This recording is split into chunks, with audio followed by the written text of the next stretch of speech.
Special good morning. Good morning to our listeners, those of you via Classic Radio 105.5 or 105.9. Good morning and welcome to another edition of To The Point. Let me say good morning also to our viewers. Those of you viewing via GBN TV, you viewing Channel 7, Channel 11 or Channels 20. Good morning to you also. Welcome to another edition of To The Point. Today being Wednesday, it's the 31st day of May, 2023. Welcome once again. I'm your host, GT. I'll be around with you for the next hour. And you know, Wednesdays, as usual, we call it Government Wednesdays here on To The Point. That way we do entertain, of course, various ministries within the government, various entities also will pop in and we share information that they certainly do wish to throw out to us this morning here on To The Point. And with no exception this morning, we do have a rep this morning, and we have the Honorable Dennis Cornwall with us this morning, Minister for Finance. And let's go over to him and say good morning. Good morning to you, sir. Good morning to you, Mr. Cornwall.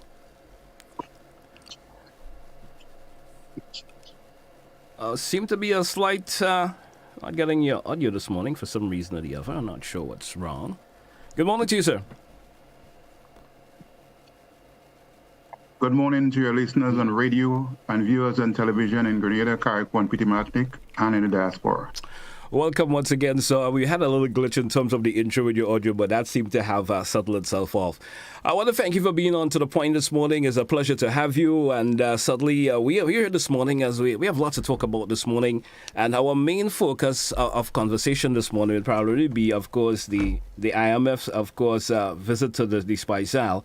And they certainly had lots to say. And you being the Minister of Finance, recently portfolio obtained.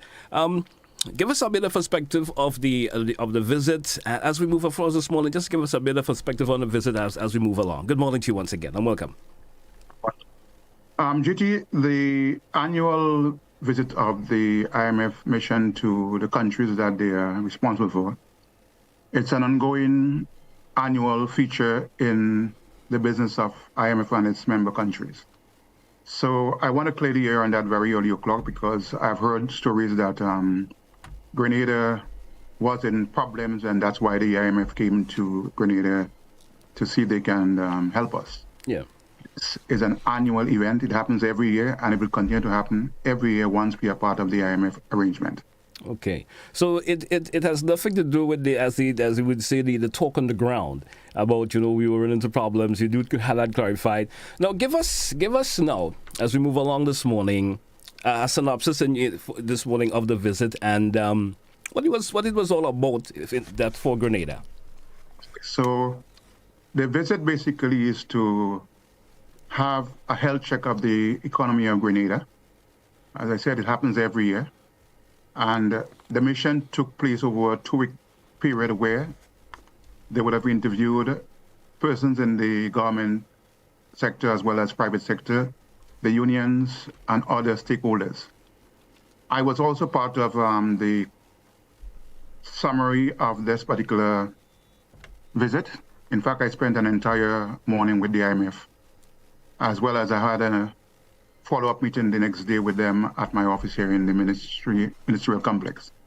So what I'm trying to say is that it's a meeting that engaged all stakeholders, private and public, as well as the unions, and the minister was very much involved in what was happening.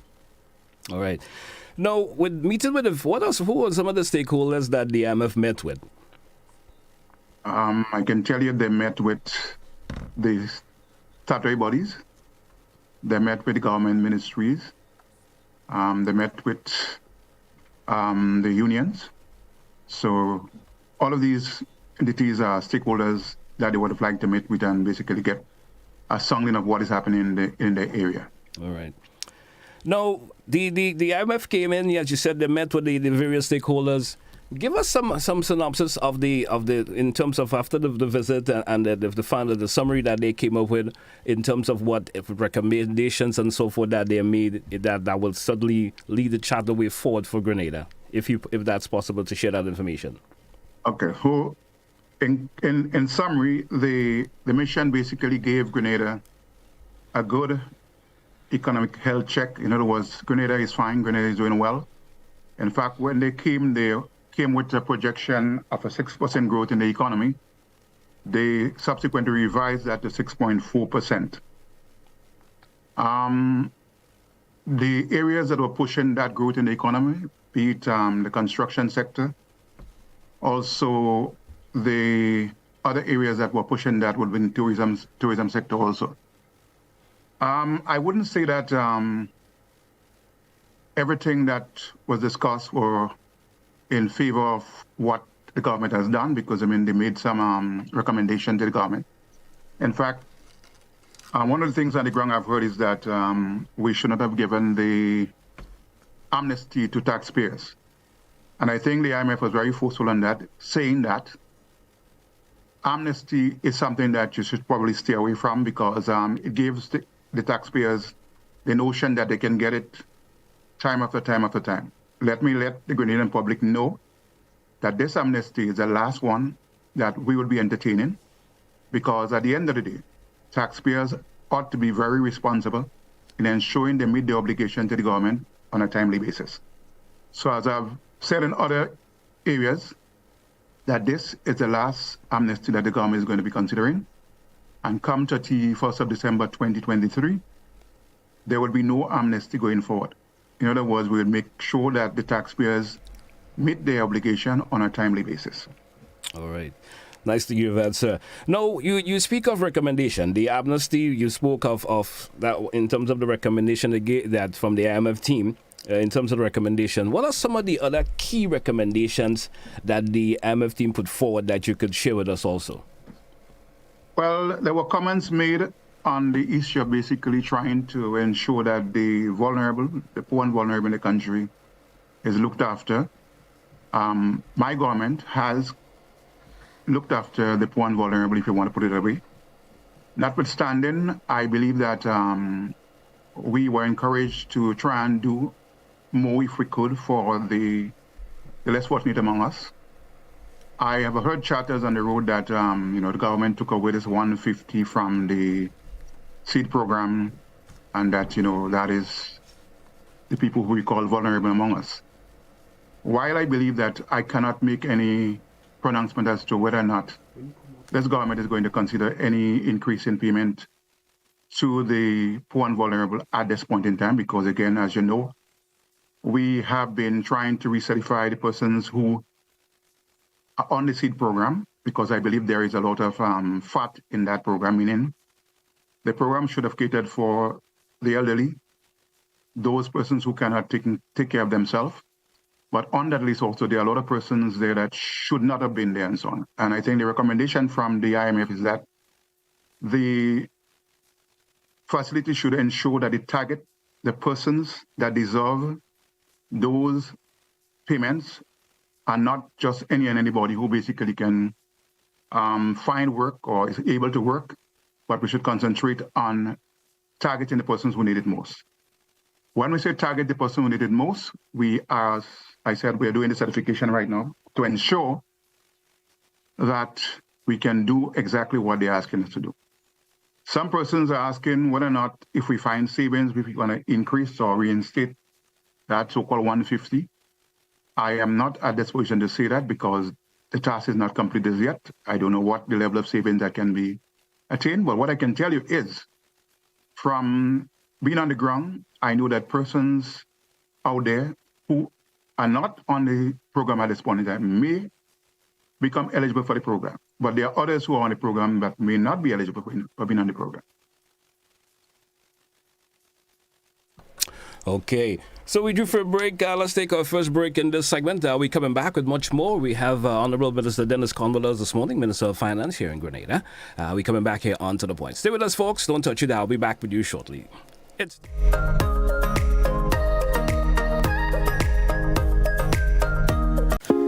Tune in to GBN Television and Classic Radio on May 31st at 7 p.m. for another thought-provoking and intellectually stimulating edition of the ECCB's 40th Anniversary Lecture Series, which is being held under the theme, The Colorful Economy. Join Chairman of the Grenada Citizenship by Investment Committee, Mr. Richard Duncan, OBE, and Chairman of Antillian Inc., Dr. Angus Friday, MD, MBA, as they discuss medical tourism, prerequisites and prospects, blue, orange, and green economies. The Grenada edition of the ECCB's 40th anniversary lecture series will be moderated by media personality and event host, Miss Brenda Batiste. This highly anticipated lecture series is for everyone, from tourism planners, workers and investors, as well as medical practitioners and tourists alike. If you have an interest in developing medical tourism right here at home, or would simply like to learn more about the growing industry, then be sure to catch what will likely be a lively discussion. Due to limited space at the venue, you are encouraged to join virtually by tuning in to GBN Television and Classic Radio or via the ECCB Connect Facebook page or YouTube channel.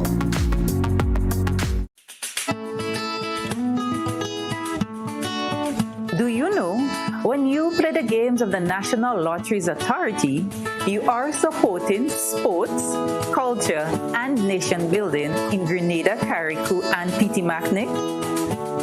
Hi, I am Junior Murray, cricket coach, sports enthusiast, and a former West Indies cricketer. I endorse the games of the NLA 100%. For the past 40 years, the NLA has been funding many sporting activities, including competition for schools and clubs, and for athletes to participate in overseas tournaments such as the Carifta Games and the regional cricket tournaments. Additionally, they made it possible for you, the public, to view local, regional, and international tournaments from the comfort of your homes. For those reasons, I play the game of the NLA. Even if I do not win, I know Grenada always wins. Yes, when you play all the games, the NLA in turn supports sports, culture, and nation-building activities throughout the Tri-Island state.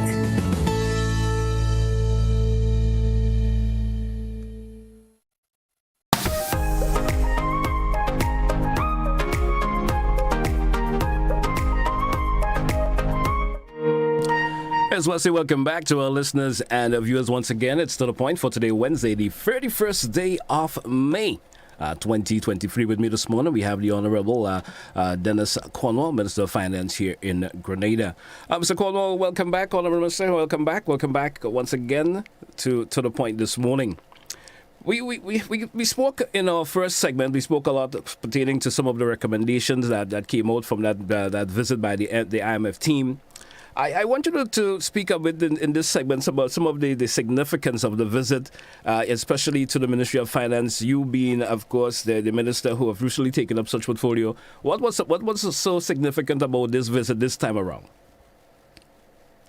Well, the meeting or the mission visit has always been something that is very intriguing to the common man on the street because he or she takes the cue from what is been presented at the end of the day by the mission.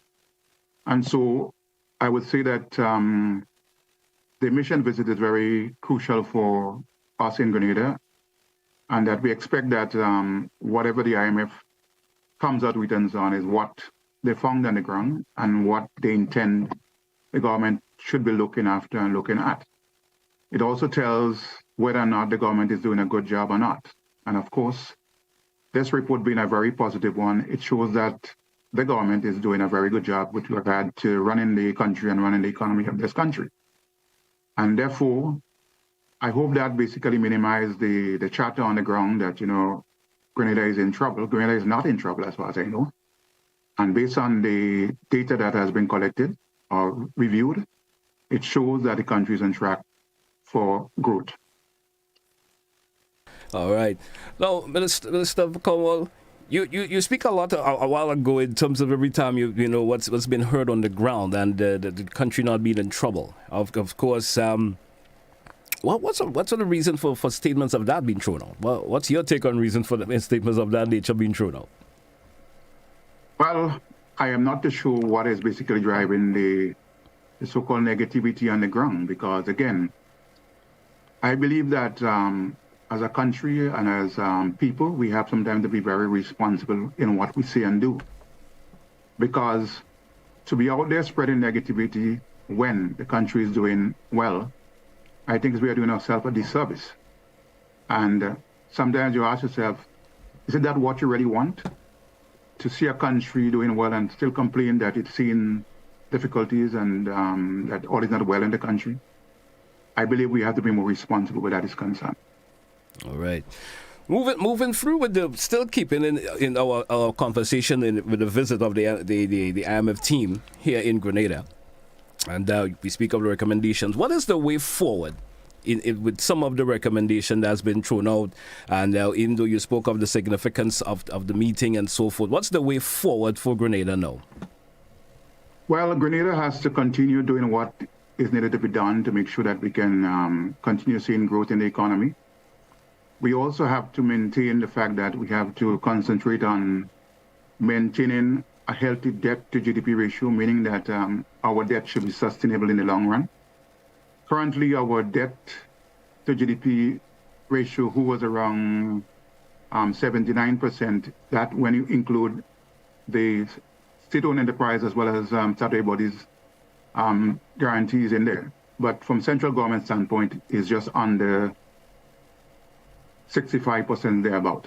We are hoping to be able to maintain that debt to GDP ratio going forward. It means that government will have to be quite responsibly in terms of their borrowings, as well as try to get more soft loans. In other words, we cannot be affording to take commercial type loans to do any projects in this country at this point in time, because we have to maintain that level of debt to GDP in a responsible way and so on. So some of these things that I have said would basically need to be taken on board. There are sectors in the economy that needs to be brought up to speed. Agriculture is doing its bit, but we think that we have to increase what we are doing there, because we have to ensure that we have food security in our country. We also have to engage our youth in terms of getting involved in agriculture. Yes, we have started some training in that sense, but there's a lot more to be done. We're also trying to ensure that we utilize our land that we have available still in the best way possible, because we have housing to take care of. We have agriculture, farming to take care of. We also have to have a clean environment whereby we are able to at least sustain our economy.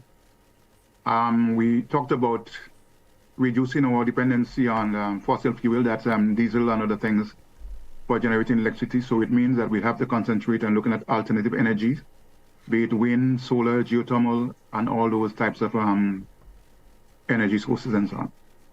Having done that, that would enable us to be able to sustain the country in the long term. The other areas that we might have to basically ensure that is taken on board. Again, we talk a lot about our health sector being the priority sector in the economy, and I do concur with that. Buildings alone do not help the situation. We have to have new facilities. Facilities are operating optimally. We have to have the human side of it, that's the doctors, the nurses, and the equipment to make sure that we can provide a level of service to our country. In recent times, I've heard the story that Grenada doesn't have supplies in the hospital and so on for giving our service to our people. Let me say that that is an area that has to be talked about cautiously, because over the years, Grenada was part of the Eastern Caribbean drug service arrangement, whereby all the OASIS countries together pooled to pay for their drugs from suppliers. However, from time to time, countries have lagged in terms of paying their dues on time. Grenada is a big example. For example, in recent times, we were told that Grenada did not fulfill their mandate by paying the bills on time, and therefore, obviously, the supplier would not be supplying you with new drugs if you have not paid your bill.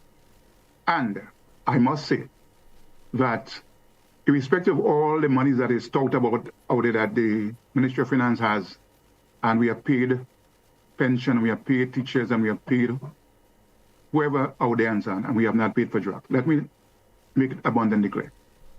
Those outstanding bills are from prior years. I'm not sure what sense does it make if you leave the monies in the treasury and you have not paid your bills back 3-4 years back and so on, and create a situation whereby you cannot get certain drugs because of non-payment. So we have to be very careful when we make those statements about, we found a pregnant treasury and so on, and yet we didn't pay our bills. the former administration had to do what it's supposed to have done.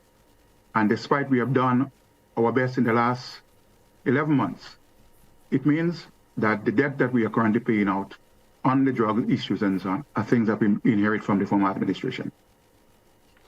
Okay. Well, so folks may take you to task for this by saying, yes, we understand the former administration may have incurred those debts, but we understand you have now taken over the portfolio of Minister of Finance. And even though those debts were incurred before, it's imperative that it's now, as they say, government is a continuum. Yes. When new government is supposed to be the one taking care of paying those bills. And I want to make a point on this issue of government as a continuum. You know, from time to time we hear stories about, the NDC government has not done any new projects and so on. All the projects that have been done or completed is an NNP project. That is nonsense. NNP or NDC, government is a continuum. Correct. Whatever you in place and so on ought to be continued with some minor changes or not, but government is a continuum. So even if we finish a project that was started by the former administration and so on, we are taking a responsible position to ensure that the project is completed. And so too, we are not shying away from the fact that, okay, we have met issues in place and so on, and we ought to take steps to correct those issues. And therefore, my government is not saying that we should basically turn a blind eye and blame the past administration for everything. We also have to take into consideration that government is a continuum and we have to do whatever it takes to ensure that the country continues on a sustainable path. Mr. Cornwall, so we could finally lift the hope that say that now for the issue of the non-payments for the drugs that are needed at the hospital, that will be taken care of in the soonest from your Ministry of Finance. The payment has to be made to the company who supply the drugs. If not, we'll not be able to at least fulfill our mandate to the people. But again, what I'm trying to make the point is that do not throw a blame on NDC and say the NDC government has not met its obligation. We continue to make sure that we pay everyone that deserves payment in the system. Our debt, our contribution to organizations, and those things. All right. Certainly, I'll be happy to hear that, and I'm sure the nation as a whole will be happy to know that problem of that nature will be rectified sooner or later. Mr. Cornwall, I also want to get back to the IMF visit, and continue to get more information in terms of, the conclusions and everything else that came about. Now, you now being the Minister of Finance here in Grenada, what is some of the projections that you see in terms of growth for Grenada, in terms of the recommendation that will be put forward by the IMF? Well, we are sitting pretty where growth is concerned at the moment, and I think that could only go forward in that vein.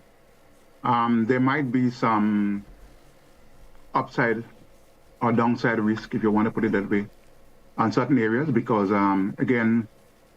because change is constant in any economy and so on, you would find that happening. So, for example, we are entering into the hurricane season, which starts at June 1st up to the end of November, thereabout, and so on. And obviously, we're not sure what weather condition may hit Grenada, but because it's a period that always brings some type of difficulty, we have to be mindful of that and to ensure that if such happens, that the country is in a position to basically recover in the shortest possible time. So again, I would say that we have to look at that because Grenada is in the part of the hurricanes that comes every year without stop. We may sometimes dodge it, we may sometimes get an impact, but we have to make sure that we have things in place to deal with it when it comes.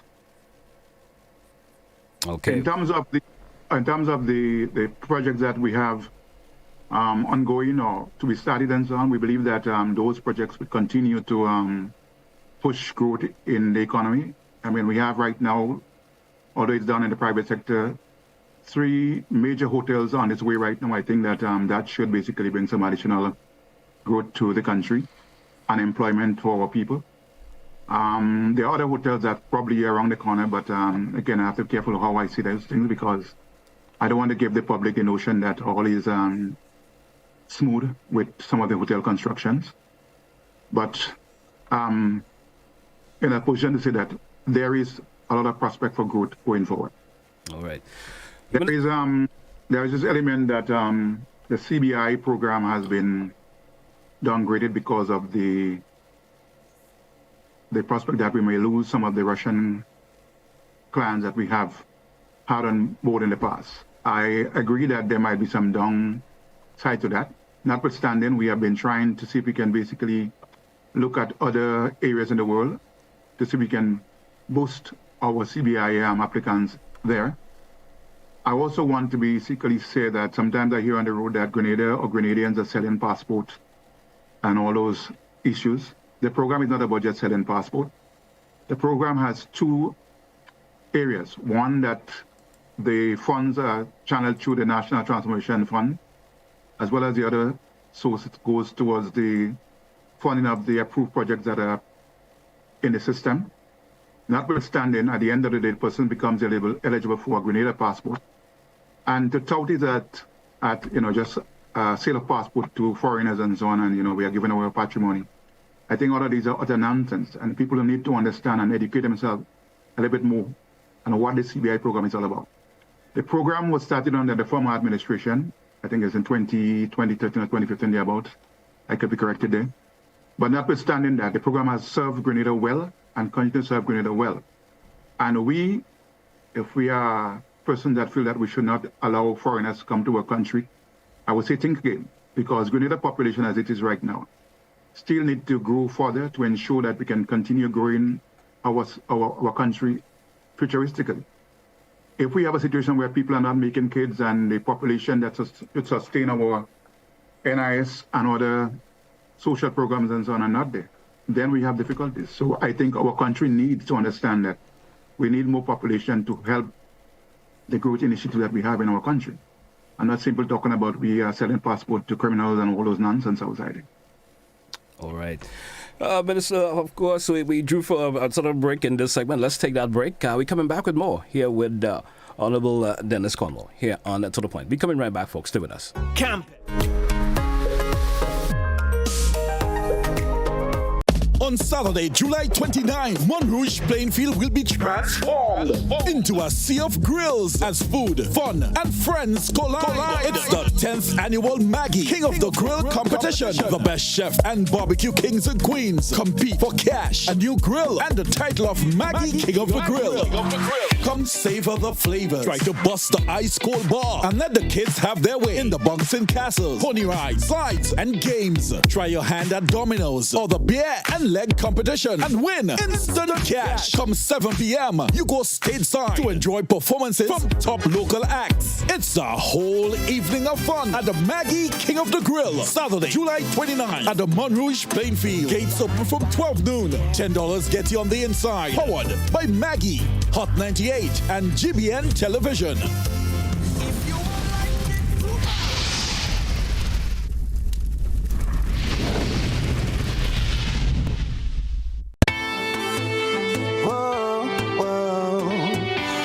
The box we say, yeah, GBN we say, arts and culture living, yeah. Rock the box we say, I'm telling you, rock the box, rock the box, rock the box we say, I'm telling you, rock the box, rock the box, rock the box we say, we'll be jamming here on a Thursday. It's a who does matter?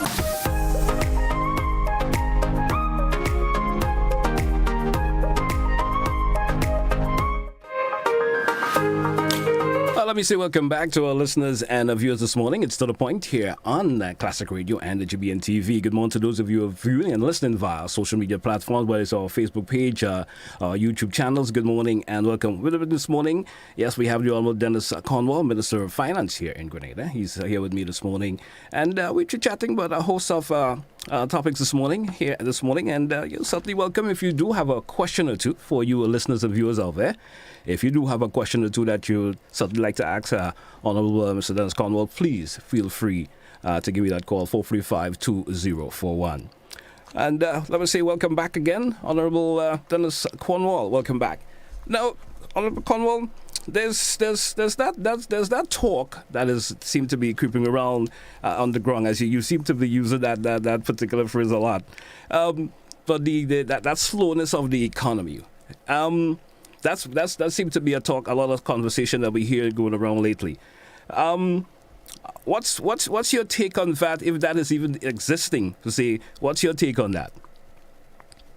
Okay, so the talk about slowness of the economy at this point in time, I can debunk that because even the very IMF said that the growth prospect that they had for Grenada has improved by 0.4%. They moved it from 6% to 6.4%.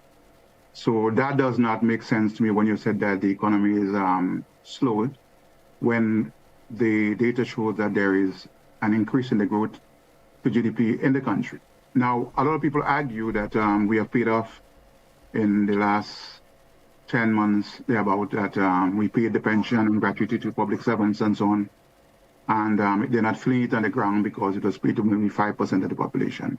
I also debunk that to say that when you look at the data, you see, for example, that there is increase in the savings in the banks and credit unions. We have seen persons taking the opportunity to pay off their mortgages, to renovate their houses and so on, or even to basically send their kids to school. So while it might be slow in terms of seeing the trickle down of all that information, it does not mean that the economy is not doing well. The economy is doing very well. I know that person may have the view that, okay, if you had paid that money to the vulnerable persons in the country, you would have seen probably an uptick in activity in the rum shop or the corner shop and so on, because people tend to have this potential to spend when they have money in their hand. I could agree with that, but it does not necessarily say that nothing is happening in the country at this point in time. All right. Let's take a call from one of you or listener this morning and see what they have to ask. Since we have lost that caller there, 435-2041. Feel free to give me that call if you do have a question or two. Let's go back to the phone line. Caller, good morning and you're welcome. Good morning. Good morning to you. Good morning to Minister Cornwall. How you doing, brother? Which is my uncle, brother, if you don't know that, you know. He's a good man. He's a man that I respect and I love, yeah?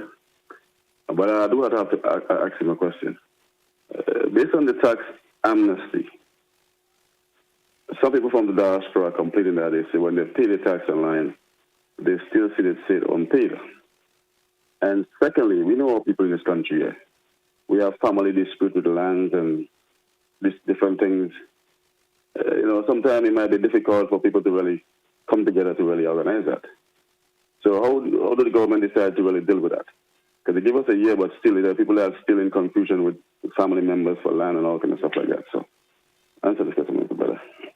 Well, the first thing with regard to people in the diaspora paying the tax and they are still seeing that the taxes are not paid. I am not too sure how to answer that question, but I would say there is a difficulty with your tax and your confirmation that you have paid the tax or not. I think it's your obligation to contact directly the Ministry of Finance, especially the Inland Revenue Department, to ensure you can basically clarify those issues, because the system should work. I mean, we have paid bills online, and I'm sure that some of those bills are recorded in our system has been paid. So I'm not too sure what that is about. All right. With respect to dispute on properties in Grenada, I am not saying that doesn't exist. But whoever is basically claiming those property and have title to those property or have ownership to those property should try and ensure that those taxes are paid. You cannot use the argument of there is a dispute in family forever to deal with those issues. Because I said earlier on in another program that if you don't pay your tax, it means that you have an obligation or liability to the government. And while people don't like to hear it and so on, the government can initiate measures to force you to basically pay your tax. I do not like to sound, brutal when I mention that, but the fact remains that we have to be compliant where our taxes are concerned. If we don't pay taxes, we will not be able to meet all the demands on government revenue. As you rightly said, we have to pay the vulnerable and the less unfortunate among us on a monthly basis. We have to pay our public servants, we have to pay our debt, we have to pay our contributions. It takes money to do that. And So those excuses that you're hearing about dispute and so on, and you cannot pay tax and so on, I would say sit down as families and resolve your dispute and make sure that the government gets its fair share. All right. 435-2041, 435-2041. Let's entertain another caller. Lost that caller there. We'll be moving around this morning here on To The Point. Let's entertain this caller before I ask my another question. Good morning to you, caller. Welcome. Good morning. Good morning. Good morning. I have a question. I want to ask the minister something. Minister, when are you going to make all the contract workers money? Because remember you see, as soon as they get in office, they will get problem. When are you doing that? That may be your chorus a day about when we get into the office, we'll make everybody permanent and we basically eliminate the parallel public service. I would say this is a process and we have started it. It is going to continue until we get it fixed, because as it is not sustainable in as far as I know.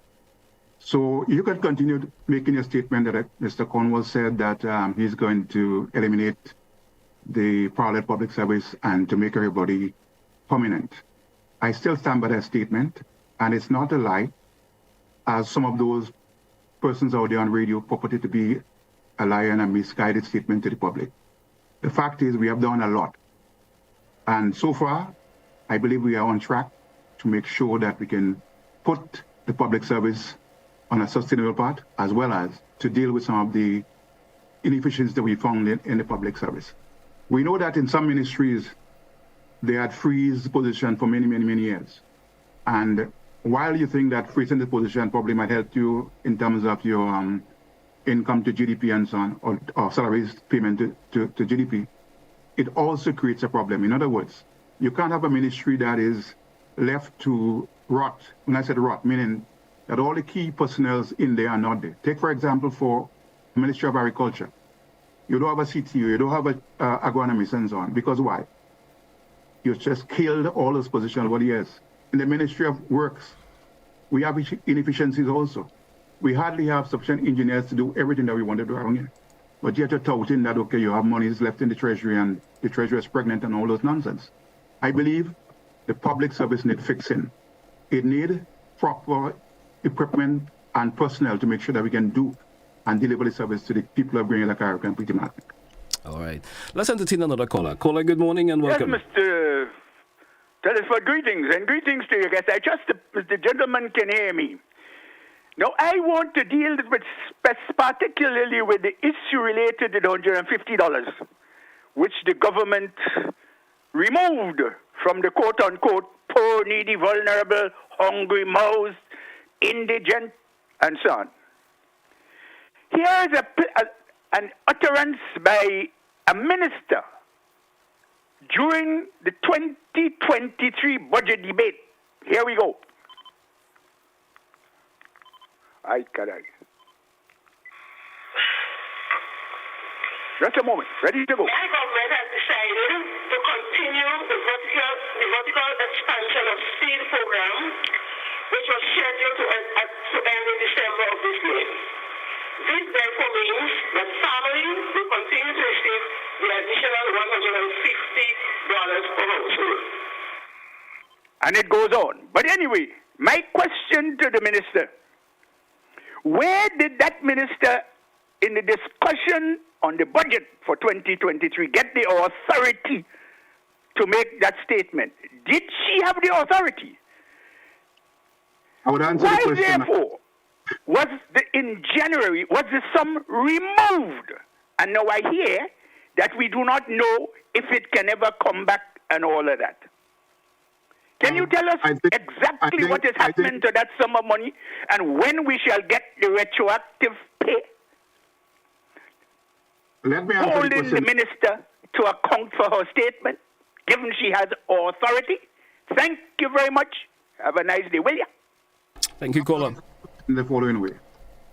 When we took office in June of 2022, and we examined what has to be done with regard to the seed program, there was no provision in the budget or otherwise to make payment of that 150 that we're referring. In fact, we had to go to Parliament to get a supplemental budget of almost $8 million to pay the indigent, as you call it, up to December of 2022.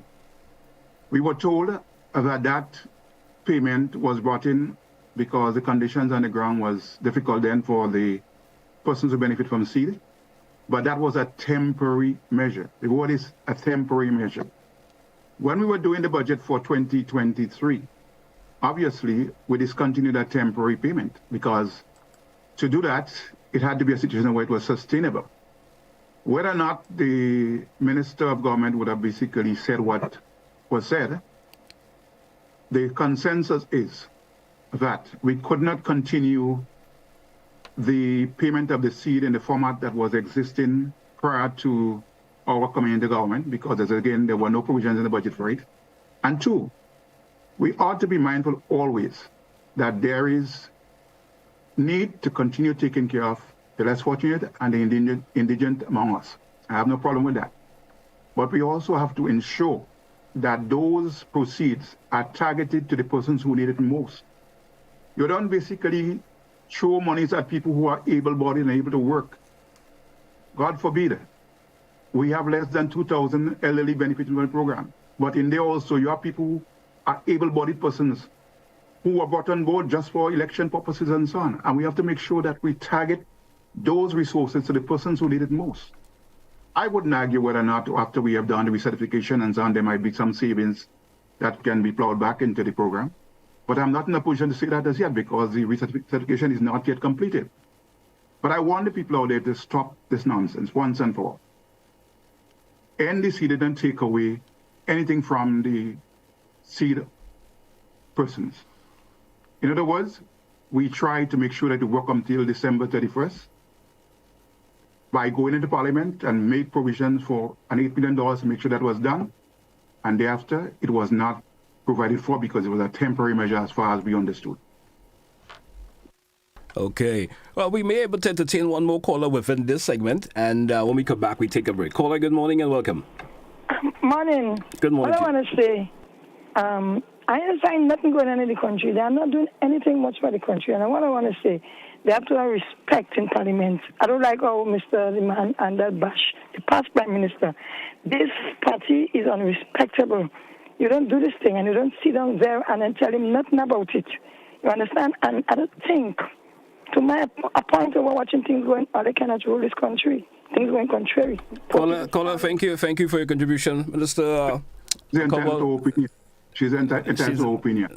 But I wouldn't respond to that. We drew for a break. Let's take it. We're coming right back. Stay with us. GTV Caribbean.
Wait to see my granddaughter.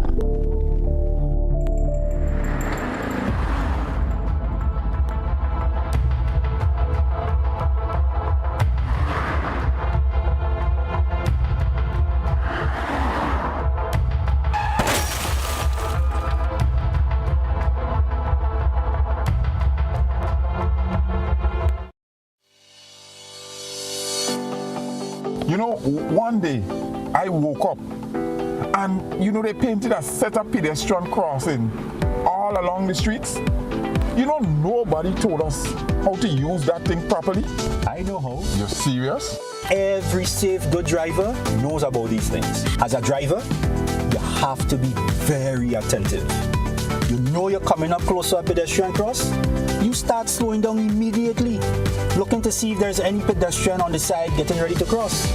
If there is, you stop on the line that is a certain distance before the crosswalk. Then you would see the pedestrian put their hands out, looking directly at you, indicating that they are going to cross.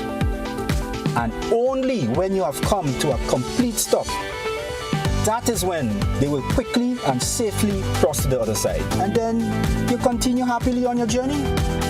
Stop, look, hand out, eye contact, wait for pedestrian to cross. Then you happily continue on your journey. This message is brought to you by this group of insurance companies, the Traffic Advisory Body, and the Traffic Department.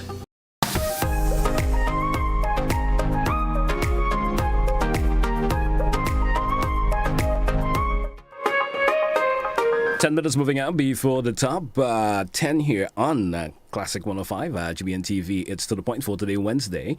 With me this morning, we have the Honorable Minister Dennis Cornwall with us this morning. And we're taking your phone calls inside the segment because we're going to wrap up just around 10 minutes here. Let's go back to the phone line. Caller, good morning and welcome. Yes, good morning, sir. How are you? Not bad. Go right ahead, please. Yeah, I think Mr. Rolo's question, in my opinion, was not... Caller, go right ahead, please. For some reason, I guess we lost that caller. I'm not sure what happened. It was not a glitch on my side of things.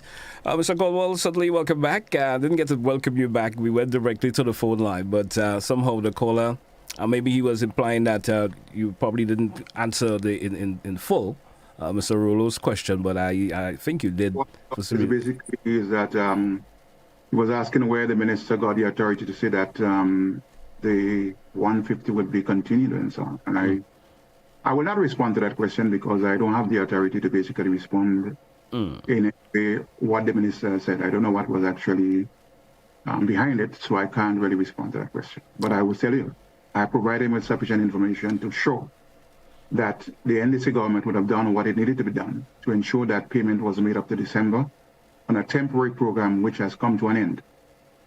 All right. Mr. Cornwall, and still in conversation with the IMF, visit to Grenada, because it's still fresh in terms of, the visit to the island and in terms of what they are projected in terms of, the economy for Grenada in terms of moving forward. Because we just have a few more minutes. Anything that stood out in the visit from the IMF team that you may have slipped on, of course, mentioning this morning that you may sort of like to mention that we maybe have missed on it just a wee bit this morning that you would like to mention? Well, I didn't mention anything on the Fiscal Responsibility Act, which basically deals with some of the parameters that we have set over the years and have worked well for the country. We would have to somehow tweak or review those indicators to ensure that it works for us and not place ourselves in a rigid straitjacket that doesn't allow us to do anything. I do not want to basically go into all of the issues, but it's something that we continue to work on along with the IMF and to ensure that we be guided by what they propose to us has been positive or things or areas we can actually improve on. So I would tell you that we welcome as a country the visit by the IMF mission on an annual basis, which basically to give us a health check of the economy, and that is also good for us as a people and a nation. And again, I think people should take the clue from what those conclusions are. If you're basically just making statement for making statements or political statements because you feel that you support one party or the other, then again, you're entitled to your position on that matter. But the facts doesn't lie. The fact speaks for itself in terms of what an outsider would come and tell you. In other words, what was done was an audit in Grenada, and the audit shows that Grenada is doing very well. If you want to refute that on your own information that you think you have out there, well, so be it. But I know we have been able to show that Grenada is basically moving on progressively. in what it has to do. All right. Well, Honourable Minister, we know that the National Democratic Congress, of course, come June the 23rd, it will be 1 year of your government being taking over the reign of government in Grenada. We know it's been a tough year ahead, as some folks may have said. How pleased are you with the performance of your government for the last couple of months leading up to that 1 year thus far? I am very pleased at where we are at the moment in terms of what government has done. While campaigning, the NDC made certain pronouncement and commitment, and today I can state that we have achieved almost everything that we decided on the campaign trail that we are going to do. I must say that we have surprised a lot of people outside in ACS that these things could not have been done. But it's an example to show that if you're committed to get things done, it will be done. If you continue to be basically moaning and groaning about negativity, and negativity will stay with you.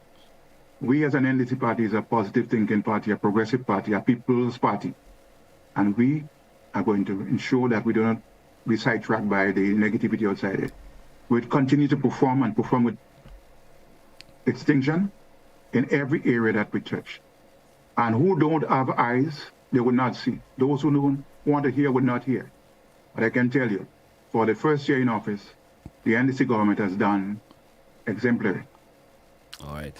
Mr. Cornwall, I want to thank you a whole lot for being with us this morning, sharing information that you did. Certainly fruitful information, and I certainly hope we could accommodate you again as time progresses, where you can pop by and certainly share more information with our viewing and listening public here who are listening to and viewing To The Point. I want to thank you once again, Minister Cornwall, and I want to wish you all the best for today. Thank you very much, and thank you to all the persons who were able to listen or view this interview this morning. Have a great day. Thank you so much also, sir. Have a good day.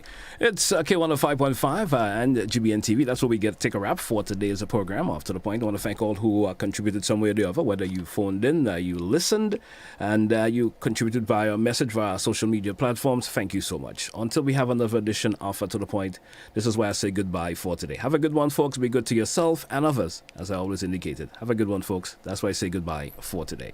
And so we wrap To The Point.